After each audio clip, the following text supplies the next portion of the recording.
दरोगा जी नए डाल के टूटे थाने में आए थे। अधिकार की पुरानी बू दिमाग में थी, अफसरी की धौस भी थी। ईश्वर की दया से मोटे ताजे गोरे चिट्टे खासे गबरू जवान थे। डींग हाँकना उनकी आदत थी। ठाकुर बताते थे, पता नहीं कुर्मी थे कि काची। थाने में आते ही उन्होंने सिपाहियों पर रौब गांठना शुरू कर दिया। सिपाही भी एक से एक बढ़कर चंट, सैकड़ों थानेदारों की आंखें देखे हुए। भला इन्हीं क्या गिनते। जो नए थे जी हजूर कहकर बुरी भली सब पी जाते थे। जो पुराने थे वे मुंह पर तो कुछ ना कहते, पर पीठ पीछे कल का लौंडा कहा करते। सिपाही और जमादार, हेड और मुहर्रिर सब पुरानी खरात के आदमियों ने मिलकर मिसकट कर रखी थी कि किसी मौके पर बच्चू जी को वह चरका दिया जाए कि जिसका नाम। दरोगा जी डाकुओं को पकड़ने के लिए बड़े उत्सुक दिख पड़ते थे। अभी तक अच्छी मुहिम से उनका वास्ता न पड़ा था। उन्हें अपनी निशानेबाजी पर नाज था। कहा करते थे कि उड़ती चिड़िया को पट से गिरा दूं। सिपाही उन्हें खूब बनाते, तारीफ के पुल बांध देते। थानेदार फूल कर कुप्पा हो जाते। वे अक्सर डाकुओं को पकड़ने में फेल होने वाले थानेदारों को जुलाहा कहा करते थे। उनका कहना था कि वे थानेदार ही क्या जो डाकुओं को गिरफ्तार न करे। क्रांतिकारी डाकुओं का जोड़ था। इन लोगों के आतंक से कस्बों और गांवों में घबराहट फैली हुई थी। आए दिन एक न एक वारदात नजर पड़ जाती थी। दो एक पुलिस वाले गोली से उड़ा दिए जाते थे। इसलिए वे ऐसे मौके पर भिड़ जाने से कतराते थे। पर कार सरकार बड़ा बेढब है, अछताते पछताते जाना ही पड़ता। परंतु प्राय सदैव उन्हें निराश लौटना पड़ता था। ये पढ़े लिखे जवान मर्द नवयुवक डाकू मानो जादू के जोर से सफलता पूर्वक डाके मार ले जाते थे। मानो उन्हें सरकार के अमन अमान को चुनौती दे रखी हो। सर्दी के दिन थे और बारिश हो चुकी थी। अभी भी आकाश पर बदली थी। ठंडी हवा तीर की भांति चल रही थी। दरोगा जी अंगीठी सामने रखे हुए कुर्सियों पर पैर फैलाए सटक मुंह में दाबे फकाफक धुआं फेंक रहे थे। एक आदमी धीरे से आकर सामने खड़ा हो गया। यह दुबला पतला पीले रंग का आदमी था। इसकी आंखें गड्ढे में घुसी थीं। बदन पर साधारण धोती और कुर्ता था। सिर पर एक मैली पाग थी। उसे देखते ही हेड मुंशी ने अपने रजिस्टर से नजर उठाकर देखा और कहा, अरे तुम हो लाला, आज इधर कैसे भूल पड़े।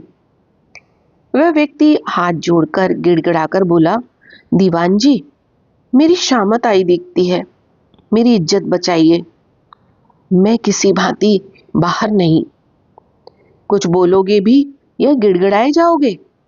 कुछ मालूम भी तो हो, आखिर मामला क्या है? यह देखिए सरकार। उसने एक पुर्जा धीरे से मुंशी जी के सामने बढ़ा दिया। पुर्जा देखते ही मुंशी जी उछल पड़े। उन्होंने थानेदार साहब की ओर देखकर कहा, देखिए हुजूर, यह मामला टेढ़ा मालूम होता है। रेवोल्यूशनरी पार्टी का पुर्जा है। लाला से 5,000 रुपए तलब किए हैं। दरोगा साहब ऐसे चमके मानो बिजली घूम गई हो। उन्होंने हुक्के की नाल एक ओर सरकाकर पुर्जे के लिए हाथ बढ़ाकर कहा, देखे देखे। पुर्जा पाकर वे गौर से पढ़ गए। उन्होंने मूंछों पर ताव दिया, होठ काटे, फिर धीरे धीरे कहा, यह काम भी उन्हीं शैतानों का है जिनकी बाबत खबरदार रहने को साहब ने लिखा है। इसके बाद वे लाला से धड़ाधड़ सवाल करने लगे। दरोगा जी की सरगर्मी देख लाला जी को तसल्ली हुई। उन्होंने कहा, हुजूर, मेरे घर में 5 रुपए भी नहीं। 5,000 कहाँ से दूंगा? और यह तो धींगा मुश्ती हुई। सरकार की अमलदारी में ऐसा अंधेर हुजूर माई बाप है। दरोगा जी कुर्सी से उठकर टहलने लगे। वे बीच बीच में जमीन पर पैर पटकते और होठ काटते जाते थे। कभी कभी एक आध शब्द उनके मुंह से भी निकल जाता था। अंत में उन्होंने मुंशी को रिपोर्ट लिखने का हुक्म दिया। फिर लाला से बोले, अगर तुम लिखे ठिकाने पर 5,000 रुपया ना पहुंचाओगे तो वे घर में डाका डालेंगे। क्यों? जी हाँ हुजूर, पर्चे में तो यही लिखा है। ठीक 9 बजे रात को। जी हाँ सरकार। अच्छी बात है, देख लिया जाएगा। तुम किसी से गांव में जिक्र ना करना, वरना वे भाग जाएंगे या आएंगे ही नहीं। मैं एक बारगी ही इन बदमाशों को गिरफ्तार करना चाहता हूं, समझे? तुम बेखटके घर जाकर बैठो, हम ठीक वक्त पर पहुंच जाएंगे। हुजूर, मैं कहीं का ना रहूंगा, गरीब बनिया हूं। सरकार, मेरी जान माल। घबरा मत, बूढ़े दरोगा जी ने डांट कर कहा। जा, सब ठीक हो जाएगा। लाला ने दक्षिणा निकाली, दीवान जी की गद्दी के नीचे सरका दी और कहा, मैं किसी लायक तो नहीं, पर जो बन पड़ेगा खिदमत से बाहर नहीं। बेफिक्र रहो लाला, मुंशी ने हंसती हुई आंखों से दरोगा जी को घूरते हुए कहा। लाला चला गया। दरोगा जी ने पूछा, क्यों, आसामी कैसा है? लखपति है हुजूर, आसपास के गांवों में लेन देन करता है, मगर है मनहूस मक्खी चूस। आज चंडूल फंसा है। अच्छा, देखें तो कितने की बोहनी हुई। ये देखिए हुजूर। मुंशी ने 100 रुपए का नोट गद्दी के नीचे से निकालकर दरोगा जी के सामने पेश कर दिया। दरोगा जी की 5 उंगलियां घी में और सिर कढ़ाई में। कमालुद्दीन, तुम पुराने तजुर्बेकार हो, तुम किस किस को ले चलना चाहते हो? तुम्हें तो चलना ही होगा। आखिर आप करना क्या चाहते हैं हुजूर?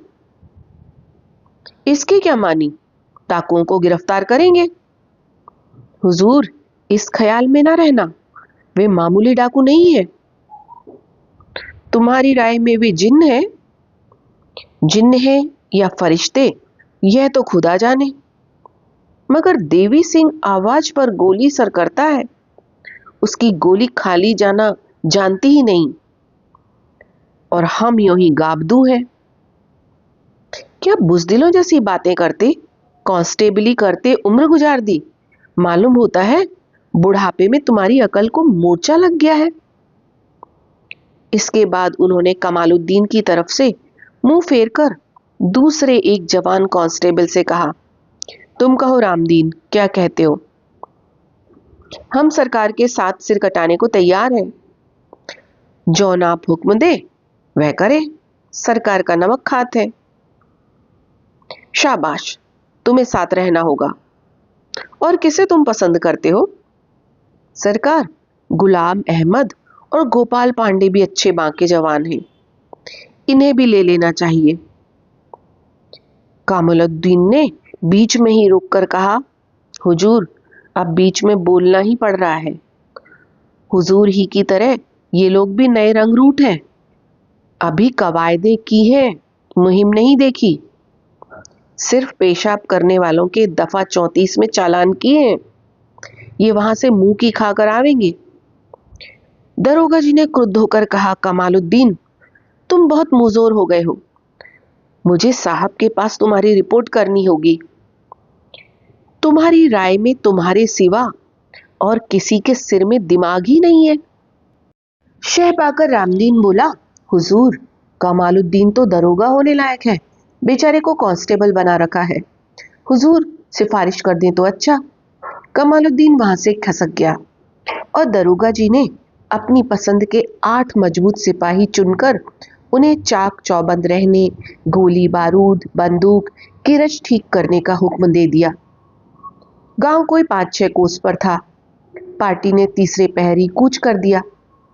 रास्ते पर दरोगा जी अपने दिली हौसले बयान करते जा रहे थे।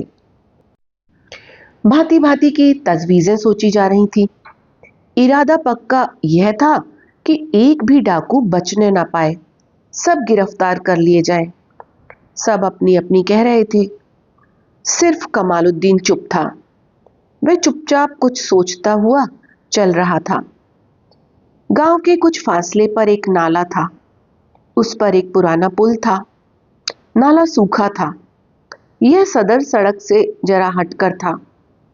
इसके पास ही 3-4 बड़े बड़े पेड़ थे। वहां पहुंचते ही कमालुद्दीन रुक गया। उसने चारों तरफ देखा और कहा, दरोगा जी, यही जगह ठीक है। यही हम लोगों को ठहर कर देखना चाहिए कि क्या होता है। यह क्यों? मैं तो मौके पर रहूंगा। हुजूर, आप बाल बच्चे हैं, आप नौजवान हैं। नौकरी में पेट भरने जितनी तनख्वाह मिलती है, जान देने जितनी नहीं। आप पहली बार मुहिम पर आए हैं। वे लोग पक्के खिलाड़ी हैं। आप मतलब से मतलब रखिए, वरना यहां से जीता जागता लौटना मुश्किल है। संध्या हो रही थी। दरोगा जी और कांस्टेबल सभी ने कमालुद्दीन की बात सुनी। सब सन्न हो गए।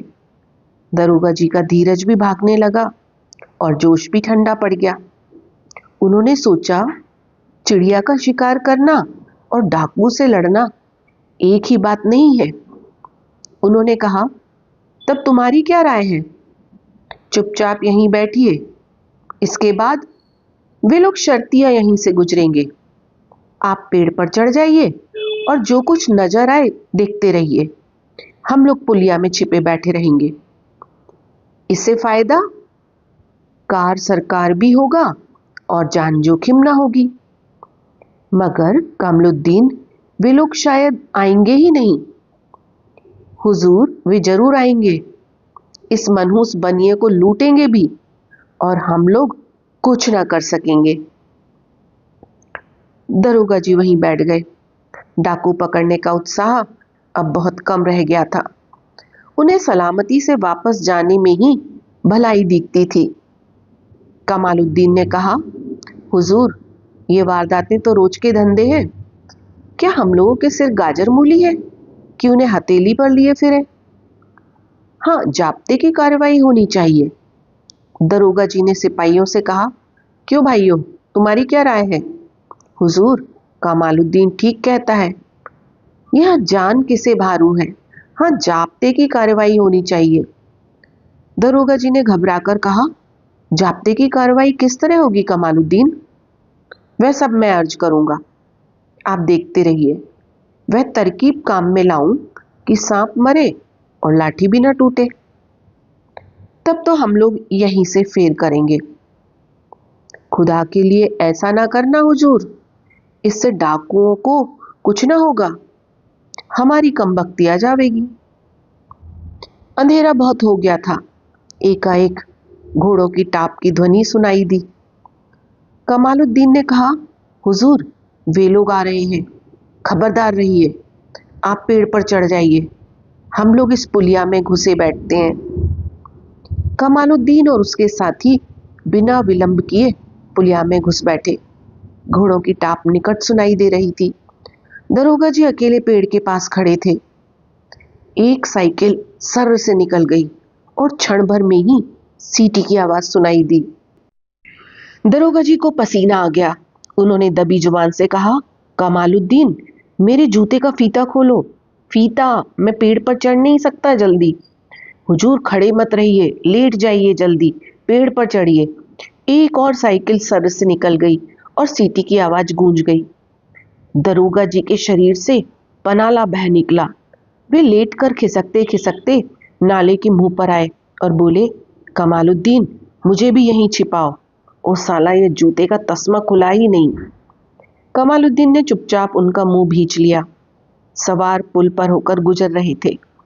एक आदमी पुलिया पर खड़ा रह गया। कमालुद्दीन ने संकेत से दरोगा जी से कहा, उसे अगर गिरफ्तार किया जाए तो बहुत मतलब हल हो सकता है। चुप रहो, साले के हाथ में 6 नला पिस्तौल है, दरोगा जी ने कांपते स्वर में कहा। और वे लोग दम रोककर मुर्दों से बाजी लगाकर पड़ गए। नायक छत पर खड़ा था। उसके एक हाथ में सर्च लाइट और दूसरे में भरा हुआ रिवॉल्वर था। दो और रिवॉल्वर उसकी जेबों में थे। वह प्रत्येक डाक की गतिविधि का निरीक्षण कर रहा था और साहसिक शब्दों में अंग्रेजी में प्रत्येक को आज्ञा दे रहा था। द्वार पर दो डाकू बंदूक ऊंची किए मुस्तैद खड़े थे। गृहपति और गृहिणी बीच आंगन में चारपाई पर चुपचाप बैठे थे। उनके सिर पर पिस्तौल ताने एक डाकू खड़ा था। डाकघर में से माल ला लाकर गट्ठर बांध बांध कर आंगन में ढेर कर रहे थे। सब काम चुपचाप हो रहा था। बीच बीच में बाहर के प्रहरियों की सांकेतिक सीटी, नायक की अस्फुट आज्ञा और सांप की भांति लहराती उज्जवल सर्च लाइट की रोशनी, बस इसी का अस्तित्व था। रात खूब अंधेरी थी। घर के एक कोने में किसी बालिका के चीत्कार की ध्वनि आई और बंद हो गई। नायक ने सांकेतिक भाषा में पूछा, क्या है? और उसे कुछ भी उत्तर न मिला। वह एकदम आंगन में कूद पड़ा। गृहपति से पूछा, ये चिल्लाया कौन? गृहिणी ने मर्माहत भाषा में कहा, मेरी लड़की, वह अपने कमरे में छिपी थी। तुम लोगों के डर से हमने उसे छिपा दिया था। कोई पापी उसे सता रहा है। हाय, तुम्हें भगवान का भी भय नहीं? गृहिणी ने हृदय विदीर्ण करने वाली हाय की। नायक बिजली की भांति लपक कर वहां पहुंचा। देखा, एक किशोरी बालिका धरती पर बदहवास पड़ी है। उसके मुंह में कपड़ा ठुसा है और वस्त्र अस्त व्यस्त हो रहे हैं। एक डाकू उसके साथ पाशविक कर्म करना चाहता है।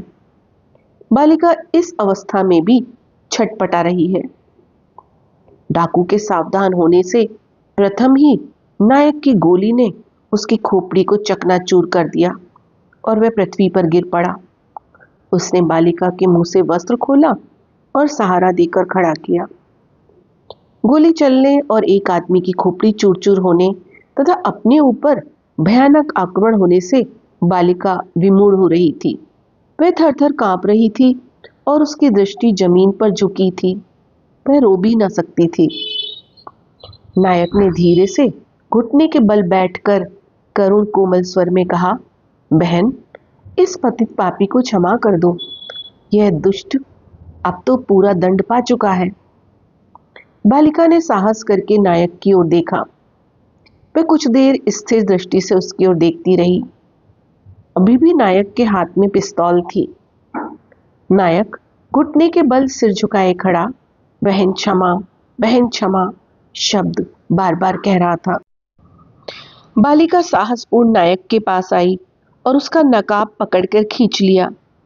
तप्त अंगार के समान नायक का मुख नाम मात्र की रेखा के समान, उसकी मूछें और आंसू से छलछलाती हुई बड़ी बड़ी आंखें, अनुनय के लिए फड़कते हुए होठ, यह देखकर बालिका स्तंभित रह गई। उसने रोना चाहा पर रो न सकी, क्रोध करना चाहा पर क्रोध भी न कर सकी। उसने नायक की ओर से मुंह फेर लिया।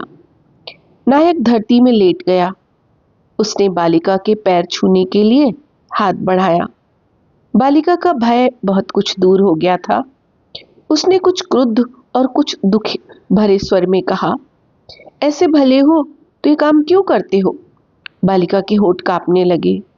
युवक ने कहा, बहन, यह सब इस अभागे देश के लिए, जिसके लिए हमने प्राण और शरीर दे दिया है। इस धन का खरीदा हुआ अन्न का एक दाना भी हमारे लिए गोमांस के समान है। हम निरुपाय होकर ही यह सब करते हैं। फिर इसे क्यों मार डाला? इस पापी का अपराध इससे भी अधिक था। यह दंड पाकर भी अभी पाप से उन्मुक्त नहीं हुआ जब तक तुम क्षमा न करो। इसने हमारे दल को छिन्न भिन्न कर दिया। पृथ्वी भर की स्त्रियां हमारी बहनें हैं। यह तो हमारा व्रत है। युवक नायक का सुंदर मुख लाल हो गया। उसके चारों ओर उज्जवल आभा फैल गई। उसने टपाटप आंसू गिराते हुए कहा, बहन, इस पापी को क्षमा कर दो, वरना मैं स्वयं को गोली मार लूंगा। उसने पिस्तौल उठाकर अपने सिर में लगा ली। बालिका दौड़ी। उसने पिस्तौल युवक से छीन ली, फिर क्षण भर चुप खड़ी रही। इसके बाद उसने भर्राए स्वर में कहा, खड़े हो जाओ, जमीन में क्यों पड़े हो? युवक ने कहा, मेरे साथी को जब तक तुम क्षमा न करोगे खड़ा न होऊंगा। या तो क्षमा करो या मुझे गोली मारो। पिस्तौल तुम्हारे हाथ में है, उसमें अभी 4 गोलियां हैं। निशाना साधने की जरूरत नहीं है। मेरी खोपड़ी में लगाकर घोड़ा दबा दो। युवक नायक की आंखें सूख गईं। उसके स्वर में तीखापन भी था। बालिका आगे बढ़ी। उसने युवक का हाथ पकड़ लिया और कहा, उठो उठो। तब क्षमा किया? किया। बालिका रोने लगी। पिस्तौल उसके हाथ से छूट गई। युवक ने उसका आंचल आंखों में लगाया और कहा, बहन, अपने भाई को कुछ आज्ञा करो। बालिका चुप रही। युवक ने कहा, अगर तुम्हारी इच्छा नहीं तो हम ये धन नहीं ले जाएंगे, क्या कहती हो? बालिका कुछ न बोली। युवक कुछ देर बालिका की ओर देखता रहा, फिर वहां से तेजी से बाहर आ गया। बाहर लूट का सामान इकट्ठा था। सब डाकू चुपचाप नायक की प्रतीक्षा में खड़े थे। नायक ने अधिकार संपन्न स्वर में कहा, यहां से एक पाई भी नहीं ले जाई जाएगी। तुम लोग बाहर चले जाओ।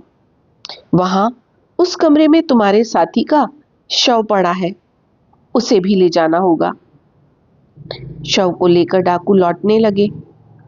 सबके पीछे नायक नीचा सिर किए जा रहा था। पीछे से किसी ने मृदु स्वर में पुकारा, ठहरो। युवक ने रुककर देखा, बालिका है। वह लौटकर उसके सम्मुख खड़ा हो गया। उसने तीखे स्वर में कहा, क्या कहती हो? लौटे क्यों जा रहे हो? यह हमारी मर्जी है। यह सब लेके क्यों नहीं जाते? यह भी हमारी मर्जी है। क्या नाराज हो गए हो? बालिका रो उठी। नायक की आंखें भीग गईं। उसने कहा, तुम्हारा क्रोध भाई के ऊपर से नहीं गया? उस भाई के ऊपर से जिसने जीवन और मृत्यु तक साथ देने वाले साथी को पागल कुत्ते की भांति मार डाला, सिर्फ बहन का अपमान करने के कारण, और जिसने उस पाप को अपने हृदय पर ग्रहण कर क्षमा मांगी। तुम लोग हमारी अज्ञात बहनें हो, जो उन साहसी भाइयों के दुख को नहीं जानती हो, जिनके हृदय धाए धाए जल रहे हैं और जिन्होंने जवानी की सारी वासनाएं त्याग कर संन्यास ले लिया है, जो फांसी की रस्सियां गले में डाले मृत्यु को ढूंढते फिरते हैं, जिन्होंने मृत्यु को वरा है और जिनसे अपनी लाखों बहनों का नंगा भूखा रहना नहीं देखा जाता। तुम लोग उनसे सहानुभूति तक नहीं रख सकती। तुम्हारे इस छोटे से घर की 4 दीवारी ही तुम्हारे जीवन और अस्तित्व का केंद्र है। तुम भारत की अयोग्य पुत्रियां हो। जब तक तुम स्वार्थ और अज्ञान के गड्ढे में हो, देश की करोड़ों बहनों की गुलामी दूर नहीं हो सकती। सतर्क स्वर में युवक ने इतनी बातें कही। बालिका रो रही थी। उसने धीरे धीरे आकर युवक का हाथ पकड़ लिया। उसने कहा, मैं हाथ जोड़ती हूं, इसे तुम ले जाओ। तुम्हें ले जाना पड़ेगा। तुम्हारा दिल दुखेगा। तुम न ले जाओगे तो मैं जान खो दूंगी। युवक नायक ने साथियों को संकेत किया। वे रुक गए। वह गृहपति के पास जाकर बोला, क्या आपके पास और धन संपत्ति है? अब कुछ नहीं है। इसमें से जितना चाहो रख लो। गृहिणी प्रभावित हो रही थी। उसने एक भारी सा सोने का जेवर उठाकर कहा, बैसाख में तुम्हारी बहन की शादी करनी है, उसके लिए यह काफी है। मेरे पुत्रों, जाओ, यह सब तुम ले जाओ। भगवान तुम्हारा कल्याण करे। युवक ने गृहिणी के पैर छुए। साथियों ने गट्ठर उठाए और चल दिए। बालिका युवक के पीछे जा रही थी। जब उसने ड्योढ़ी के बाहर कदम रखा, उसने पुकारा, भाई। युवक हर्षातिरेक से विहल होकर लौटा। कहो बहन, क्या कहती हो? तुम्हें आना ही पड़ेगा, बालिका ने मंद मुस्कान से कहा। उस अभेद्य अंधकार में वह मुस्कान को तो न देख सका, पर अनुभव करके बोला, आऊंगा बहन। नाम तो बताओ। देवी सिंह। अच्छा, बैसाख कृष्णा तेरस। याद रहेगा? बालिका ने फिर पूछा। अवश्य, यदि स्वाधीन रहा तो आऊंगा जरूर। पाना ही पड़ेगा। पाऊंगा बहना। नायक हंस पड़ा, फिर रो पड़ा। उसने बालिका के पैर छुए और मंडली सहित अंधकार में डूब गया। दरोगा जी, अब आप निकल आइए, वे लोग चले गए। भाई, अच्छी तरह देखभाल लो, बेखटके निकल आइए। दरोगा जी ने निकलकर वर्दी झाड़ी और जूते के फीते कसते हुए बोले, इन साले जूतों ने आज मरवाया था। कमालुद्दीन ने कहा, खैर, अब जाब्ते की कार्रवाई करनी चाहिए। जाब्ते की कार्रवाई कैसी? 2 सिपाहियों को गांव के पूरब की ओर जाकर फायर करने को कहिए। 2 सिपाही पीछे से हवा में फायर करें, आप यहीं से तमंचा दागना शुरू कर दें। वर्दी फाड़ डालिए और सिपाहियों की वर्दियां भी चिथड़ा कर डालिए। इसके क्या माने? आखिर डाकुओं से मुठभेड़ भी क्या मामूली हुई? दरोगा जी इस भय की घड़ी में भी हंस पड़े। उन्होंने कहा, उस्ताद, तुम्हारी अकल को हम मान गए।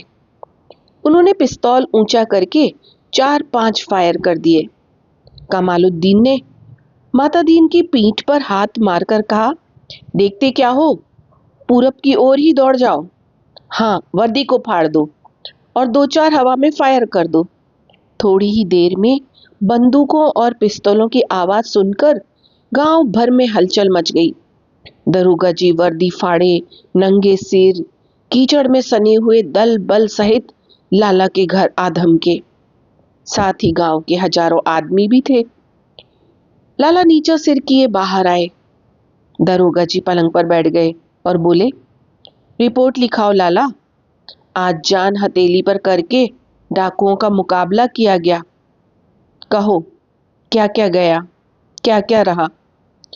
लाला जी ने दबी जुबान में कहा, हुजूर, आपकी दया से डाकू भाग गए।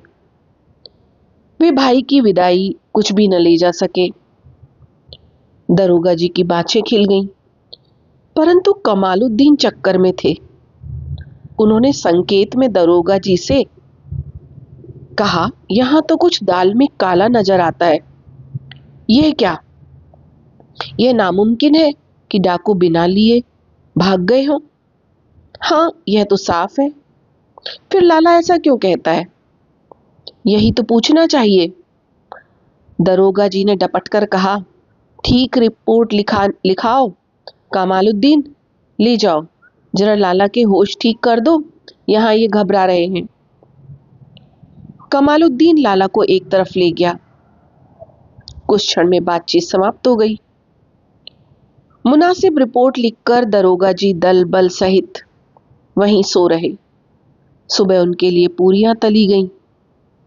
खूब डटकर मुट्ठी गर्म करके दरोगा जी ने थाने की राह ली। रोज नामचे में लिखा गया, खादिम खुद मौके पर चंद बहादुर सिपाहियों को लेकर पहुंचा। डाकू 40 के करीब थे, सब हथियार बंद। रात भर गोली चलती रही, यहां तक कि मेरी और सिपाहियों की वर्दियां भी फट गईं और चोट भी आई। मगर चूंकि डाकू बहुत ज्यादा थे और सब हथियारों से लैस थे, वे भाग गए, मगर डाका न पड़ सका और 1 पाई का माल भी नहीं लूटा गया। कहना नहीं होगा कि दरोगा जी की कारसाजी की खूब तारीफें की गईं। बैसाख कृष्णा तेरस थी। कृष्णा का आज ही विवाह था। घर में धूम थी। बारात आ गई थी। जो जो दिन ढल रहा था, कृष्णा का उद्वेग बढ़ता जाता था। वह प्रति क्षण देवी सिंह के आने की प्रतीक्षा में थी। संध्या हो गई, दिए जल गए, द्वार पर बाजे बज रहे थे। बारात भोजन कर रही थी। लोग दौड़ धूप कर रहे थे। कृष्णा अब भी उस आगंतुक की प्रतीक्षा में थी। एक दुबला पतला युवक आया और इधर उधर देखकर घर में घुस गया। उसका वेश साधारण था। उसने गृहपति को पहचान कर कहा, लाला जी, मुझे आपसे कुछ कहना है। देवी सिंह आज आएगा। लाला को भी उसकी प्रतीक्षा थी। उन्होंने सतर्क दृष्टि से युवक को देखकर कहा, तुम कौन हो? मैं देवी सिंह का संदेश लाया हूं। वे कहाँ हैं? ये मैं नहीं बता सकता। कृपा कर क्षण भर के लिए कृष्णा बहन से मेरी मुलाकात करा दीजिए। लाला ने चुपचाप उसे गृहिणी के पास पहुंचा दिया। कृष्णा ने उसे देखा और कहा, क्या वे ना आ सकेंगे? नहीं बहन, यह संभव ही न रहा। उन्होंने क्षमा मांगी है और आशीष दी है। वे कहाँ हैं? बालिका आशंका से पीली पड़ गई। निकट ही, पर देख न सकोगी। क्या कैद हो गए? सब कुछ हो गया बहन। क्या हो गया, खुलासा करो। नहीं, आज इस समय वह बात कहने योग्य नहीं। युवक ने बड़ी कठिनाई से उमड़ते हृदय को रोका। बालिका सूख गई। उसने कहा, तुम्हें कहना होगा। नहीं बहन, ना कह सकूंगा। कहो कहो, मैं तुम्हें आज्ञा देती हूं। वह रोने लगी। युवक ने सिर झुकाकर कहा, तुम्हारी आज्ञा मैं टाल नहीं सकता बहन। उन्हें फांसी की सजा हो गई है। बालिका आंखें फाड़ फाड़ कर देखने लगी। उसके मुंह से बोल ना निकला। युवक ने दूसरी ओर मुंह फेर कर कहा, कल प्रातःकाल 5 बजे उन्हें फांसी होगी। आज का मंगल कार्य समाप्त होने के लिए उन्होंने 1 सप्ताह की अवधि ली थी। बालिका अब भी मुंह फाड़े खड़ी रही। वह बेंत की भांति कांपने लगी। वह मूर्छित सी हो रही थी। युवक ने गृहिणी की सहायता से उसे बिस्तर पर लिटा दिया। उसने कहा, बहन, मैं समझा था तुम वीर भाई की वीर बहन हो, सब सुनोगी। मुझ में साहस है, पर मैं विवाह नहीं करूंगी मां। नहीं बहन, अगर तुम विवाह नहीं करोगी तो वे कल हंसते और गीत गाते हुए फांसी पर न जाएंगे। वे विरोध करेंगे और उन्हें घसीट कर ले जाया जाएगा। यही उनका निर्णय है। क्या यह ठीक होगा बहन? उनकी आज्ञा क्या है? बालिका ने रोते हुए कहा, तुम्हारा विवाह ठीक ठाक सकुशल समाप्त हुआ है, यह मैं अपनी आंखों से देखूं और समय पर उन्हें सूचना दे दूं। विवाह हो जाएगा, तुम देख लेना। बालिका के चेहरे पर मुर्दनी छा रही थी, पर आंसू न थे। उनका एक और भी संदेश है। वे क्या है? उन्होंने कहा है, अब तुम्हारी जैसी वीर बालाओं को देश के लिए बलिदान होने की जरूरत है। उनसे कहना, मैंने आज से अपने प्राण और शरीर देश के लिए दिए, पर मैं उनका पथ न ग्रहण कर सकूंगी। बहन, प्रत्येक प्रतिभाशाली मस्तिष्क अपने पथ का निर्माता है। एक निवेदन और है। युवक ने बगल से नोटों का एक बंडल निकाला और कहा, कुल 10,000 हैं।